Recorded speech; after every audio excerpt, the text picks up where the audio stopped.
আজকে একটি বিপরীতধর্মী বিষয় নিয়ে আলোচনা করব। অর্থাৎ এই বিষয়টির উপরেই হুবহু অনেক ভিডিও করা হয়েছে যে ওষুধ নিয়ে।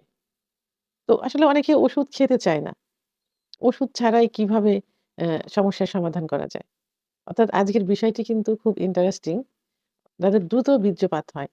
বীর্যপাত রোধ করার জন্য, ঠেকানোর জন্য আ ওষুধ ছাড়া মাত্র ২ টা পজিশন কিভাবে কাজ করতে পারে?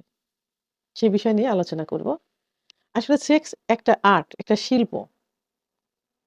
এটা নিজের মতো করে তৈরি করে নিতে হয়। তো অনেকে সেটা বোঝে এবং এপ্লাই করে, অনেকে বোঝে না। তো এই যে সেক্স বিষয়ের উপরে বিখ্যাত একটা গ্রন্থ রচিত হয়েছে, 'কামশক্তি' গ্রন্থ। এটি অ্যা অর্থাৎ 'কামসূত্র' গ্রন্থ এটি ভারতে রচিত হয়েছে। তো এখানে কিন্তু অনেক পজিশন দেওয়া আছে। অনেক পজিশন। কোন পজিশনে স্ত্রী সুখ পায়, কোন পজিশনে স্বামী সুখ পায়, আবার কোন পজিশনে দীর্ঘ সময় সহবাস করা যায়। তো আজকে আমি মাত্র দুটি পজিশনের কথা বলব যে ২ টা পজিশন এপ্লাই করলে দীর্ঘ সময় সহবাসে লিপ্ত থাকা যায়। সেটা কোনো ওষুধ ছাড়া, নিজস্ব কোনো শক্তি ছাড়া। কারণ সহবাস একটা শক্তির বিষয়। পর্যাপ্ত এনার্জি কিন্তু লস হয়। তো সেক্ষেত্রে সাধারণত একটা পজিশনই বাঙালি বেশি এপ্লাই করে থাকে সেটা হলো যেটা ইসলামও সাপোর্ট করে সেটা হলো যে স্ত্রী নিচে বেডে শায়িত অবস্থায় থাকবেন আর অ স্বামী উপরে যৌন মিলন, যৌন কার্য সম্পাদন করবেন উপর থেকে।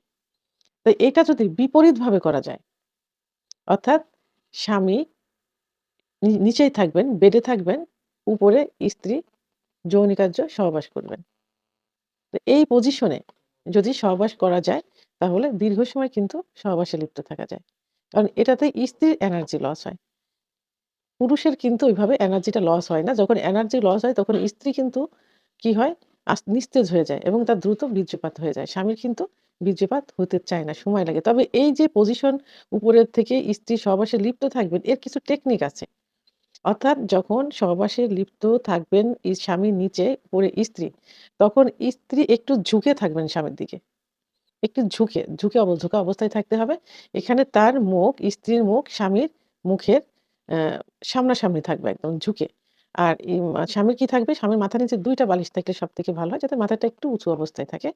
আর স্ত্রী সামনের দিকে ঝুঁকে তার মুখটা একদম তার হাসব্যান্ডের মুখ বরাবর সোজাসুজি থাকবে। আরেকটা হলো যে স্ত্রীর যে ব্রেস্ট মানে স্তন স্বামীর একদম ঝুঁকা অবস্থায় থাকতে হবে, মুখ বরাবর থাকতে হবে। এই পজিশনে যদি সহবাস করা যায় তাহলে দীর্ঘ সময় সহবাসে লিপ্ত থাকা যায়। তাহলে এটা গেল একটা পজিশন। আরেকটা পজিশন, এই পজিশনে সাধারণত আ এল সিস্টেম অর্থাৎ স্ত্রী সামনে এল সিস্টেমে শুয়ে থাকবেন। সামনে এল সিস্টেমে অর্থাৎ এল সিস্টেম আ বাঁকা হয়ে স্ত্রীর মুখ থাকবে সামনের দিকে, সোজা শুয়ে পা দুটা বাঁকা করে দিল এল সিস্টেম। পিছনে, পিছনে ঠিক একই সিস্টেমে পিছনে স্বামী থাকবে। তার মুখটাও কিন্তু সামনের দিকে থাকবে অর্থাৎ স্ত্রীর পিছনে, সামনের দিকে। স্বামীও এল সিস্টেম হয়ে একই সিস্টেমে শুবে। তাহলে দুজনের মুখই সামনের দিকে, দুজনের মুখই পা সামনের দিকে থাকলো। তো পিছন সাইড দিয়ে স্ত্রীর যোনিপথ দিয়ে স্বামীর যৌন কার্য চালিত করবেন। তো এইভাবে এল সিস্টেমে সহবাস করলে কিন্তু দ্রুত বীর্যপাত রোধ করা যায়। স্বামীর কিন্তু দ্রুত বীর্যপাত হবে না। তাহলে আমরা আজকে ২ টা পজিশন এপ্লাই করলাম।